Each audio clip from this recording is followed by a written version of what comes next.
নমস্কাৰ, মই ৰঞ্জন চৌধুৰী। মোৰ আজি গা ভাল নাই, কিন্তু তথাপিও ক'বলৈ ওলাইছোঁ, কাৰণ অসমৰ ভূমিপুত্ৰ সংকটত আছে।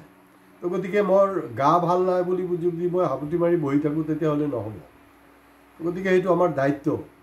মোৰ আজি ইচ্ছা নাছিলে, তথাপি বহুত ধৈৰ্য ধৰি আজি প্ৰধানমন্ত্ৰীৰ কাৰবাৰটো শুনিছোঁ। আৰু একদম চিধা চিধি আৰু খাৰাংখাচ কথা এটাই, কাৰণ আপোনালোকে জানে মৰাণ জনগোষ্ঠীৰ মানুহ কিন্তু একেবাৰে চিধা চিধিতে একদম চিধা চিধি খাৰাংখাচ কথা পতা মানুহ। মাতবিলাক হয়তো আপোনালোকৰ ইমান ভাল নালাগিবও পাৰে, কিন্তু চিধা স্পষ্ট কথা পাতে। এতিয়া প্ৰথম কথাটো হ'ল যে গদি মিডিয়া, মানে মেইন ষ্ট্ৰীম মিডিয়াটো আৰু গদি মিডিয়া হৈছে, আপোনালোকে গম পাইছে। এই আমাৰ মুখ্যমন্ত্ৰী ডাঙৰীয়া প্ৰায় আপোনাৰ গ্ৰীনিজ ৰেকৰ্ড কৰি নাথাকে জানো, অমুকটো গ্ৰীনিজ ৰেকৰ্ড, অমুকটো। যদি কিবা গ্ৰীনিজ ৰেকৰ্ড হৈছে অলপতে, যোনটো নেশ্যনেল লেভেলত গৈ পালেগৈ, সেইটো গদি মিডিয়াত দিয়া নাই। যিসকল মানে সংবাদকৰ্মী, সংবাদদাতা, জাৰ্ণালিজম, তেওঁলোকে ইণ্ডিপেণ্ডেণ্ট এটা হেৰি চলাই আছে, তেওঁলোকে কৰিছে। অকল যে মই কৰোঁ তেনেকুৱা নহয়, ৰাষ্ট্ৰীয় পৰ্যায়তো কৰে, কিন্তু এইটো সংখ্যাটো খুব কম। কাৰণ যোৱা 11টা বছৰ আপোনাৰ গদি মিডিয়া গোটেই মিডিয়া জগতখনক কাবু কৰি লৈছে। নেপালৰ ঘটনা সম্পৰ্কে মই অলৰেডি কৈছোঁ। তো অলপতে তিনিচুকীয়া জিলাৰ, বিশেষকৈ তিনিচুকীয়া জিলাৰ যে মৰাণ জনগোষ্ঠীৰ লোকসকল, যে গ্ৰীনিজ ৰেকৰ্ড বুলি ক'লেও আপুনি এইটো ভুল নহ'ব, 30,000 মৰাণ জনগোষ্ঠীৰ মানুহ যে জোৰ সমদল ওলাইছে, গোটেই তিনিচুকীয়া কঁপাই দিছে, বা অসমতে কঁপিছে বুলি ক'ব লাগিব। তাত দেখিছোঁ main stream media frontline news আছে, বা 3 নম্বৰ পেজত নিউজ দিছে, কিন্তু সেই প্ৰতিবাদৰ ছবি বা নিউজখন কিন্তু আপোনাৰ অলপ মিডিল পজিশ্যন বা তলত দিছে বস্তুটো, যোনটো আচলতে হেডলাইন হ'ব লাগিছিলে, বা হাফ পেজ, ফ্ৰণ্ট পেজৰ হাফ পেজ কাভাৰেজ হ'ব লাগিছিলে, সেইটো কাভাৰেজ হোৱা নাই। এতিয়া আজি 14 তাৰিখ, তো 14 তাৰিখৰ মোদীৰ যে লীলা, মোদীৰ লীলা সম্পৰ্কে মই অলপ গাটো ভাল পালে মই পিছত এপিছড কৰিম বাৰু। নেপালটো কঁপিছে,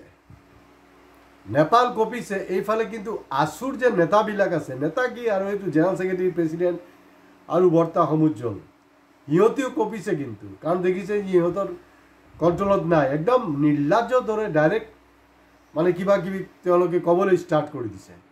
মানে নেপালৰ লগত আমাৰ ইণ্ডিয়াৰ কিয় ডেম'ক্ৰেচি আপোনাৰ আছুৰ নেতাৰ কাৰণে, গদি মিডিয়াৰ কাৰণে ডেম'ক্ৰেচি, কাৰণ আপোনালোকৰ সম্পত্তিৰ পাহাৰ বনাই আছে, আপোনালোকৰ কাৰণে ডেম'ক্ৰেচি আছে।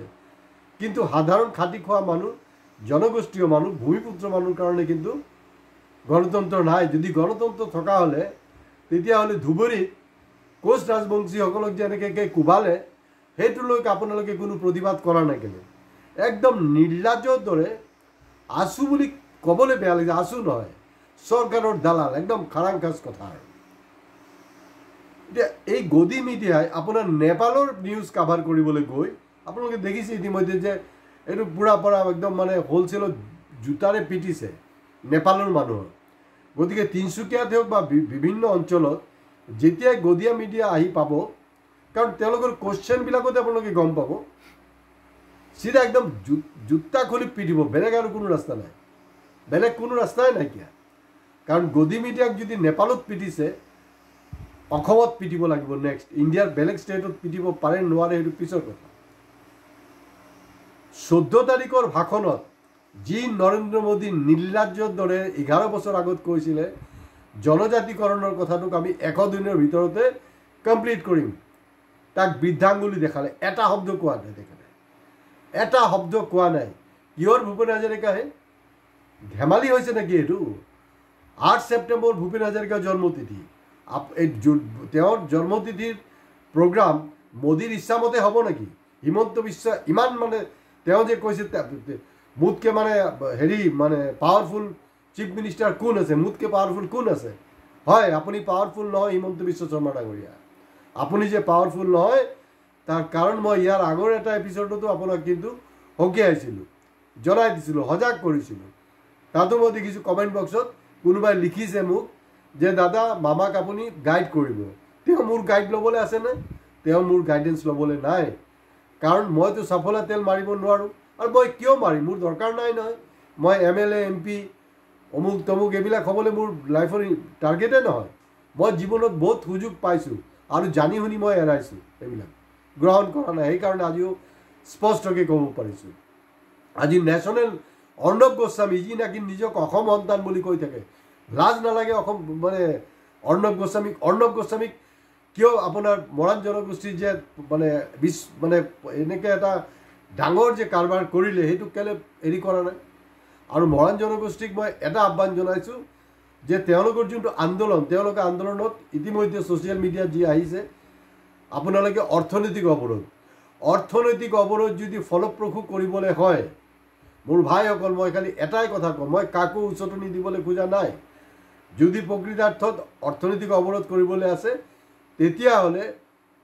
এই অকল তেল গেছ নহয় আপোনাৰ এই যে যি মানে ৰোডৱেজ ৰেলৱেজ তাৰপিছত আটাইতকৈ ডাঙৰ হ'লগৈ আপোনাৰ বেংকিং ছিষ্টেম যদি আপোনাৰ বেংক খোলাই থাকে চব ট্ৰেনজেকশ্যন হৈয়ে থাকে তেতিয়াহ'লে কিহৰ ঘণ্টা আপোনাৰ অৰ্থনৈতিক অৱৰোধ গতিকে বেংক বন্ধ কৰিব লাগিব বেংক বন্ধৰ যদি কাৰ্যসূচী নাথাকে তেতিয়া কিন্তু আপোনাৰ ছাকচেছফুল নহ'ব কেতিয়াও নহ'ব হিমন্ত বিশ্ব শৰ্মা ডাঙৰীয়া কৈ আছে যে নাই এইটো বিজেপি বিৰোধী নহয় আৰে হিমন্ত বাবু যদি বিজেপি বিৰোধী নহয় যদি হয় তেতিয়াহ'লে এই জোৰ সমদলৰ পৰা কেনেকৈ ওলায় হিমন্ত বিশ্ব হাই বিজেপি হাই গো বেক এই কথা বোলে কোনে কৈ আছিলে বেলেগ কাৰোবাক কৈছিলে নেকি এইবিলাক কি আপুনি নাচায় নেকি নাকি সেই মানে পবিত্ৰ মাৰ্ঘেৰিটাৰ কথাতে চলি আছে শুনিব আপুনি নিজে ব্যক্তিগতভাৱে আপুনি দেখোন নিজে কৈছে যে ৰাতিপুৱা উঠি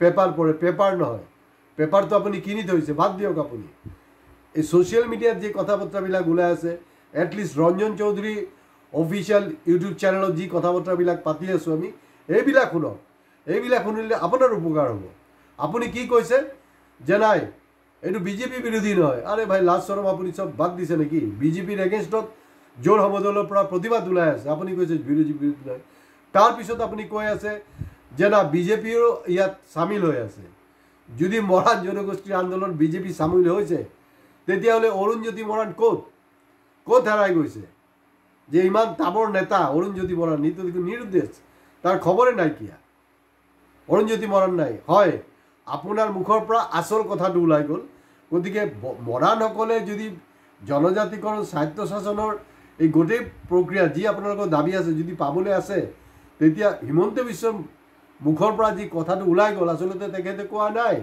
ভগৱানে তেওঁৰ মুখেদি ওলাই দিলে সাৱধান আপোনালোকৰ এই যে ন্যায্য দাবীৰ ওপৰত যি আন্দোলন এই আন্দোলনক কিন্তু বানচাল কৰাৰ কাৰণে বিজেপি তাৰ নিজস্ব এজেণ্টবিলাকক লগাই দিছে অৰুণজ্যোতি মৰাণ নাই কিন্তু তাৰ তলৰ খাপত ঢেৰ মানুহ সোমাই দিয়া হৈছে গতিকে আপোনালোকে কিন্তু সেইফালৰ পৰা সাৱধান আৰু যদি আপুনি কৈছে যে মৰাণৰ সেইটো বিজেপি বিৰোধী নহয় আমাৰ মানুহ আছে তেতিয়াহ'লে প্ৰধানমন্ত্ৰী ডাঙৰীয়াও জানে প্ৰধানমন্ত্ৰী ডাঙৰীয়া আজি 14 তাৰিখৰ সভাত একবাৰৰ কাৰণে জনজাতিকৰণৰ কথা মই বাদেই দিছোঁ মৰাণ জনগোষ্ঠীৰ যে অভূতপূৰ্ব বিক্ষোভ এইটো তেওঁ কিয় কোনো কথাই পতা নাই গতিকে মই ধাৰণা এটা হৈছে তেখেতে ভাবিছে মোদী ডাঙৰীয়া যে সঁচাকৈ মানে মৰাণ জনগোষ্ঠীয় মানুহবিলাক মৰি গৈছে মৰি যে যোৱা নাই এতিয়া অহা দিনত আপোনালোকে গম পাব ভিডিঅ' ভাল লাগিলে শ্বেয়াৰ কৰিব হয় ছাবস্ক্ৰাইব কৰিবলৈ প্লিজ নাপাহৰিব নমস্কাৰ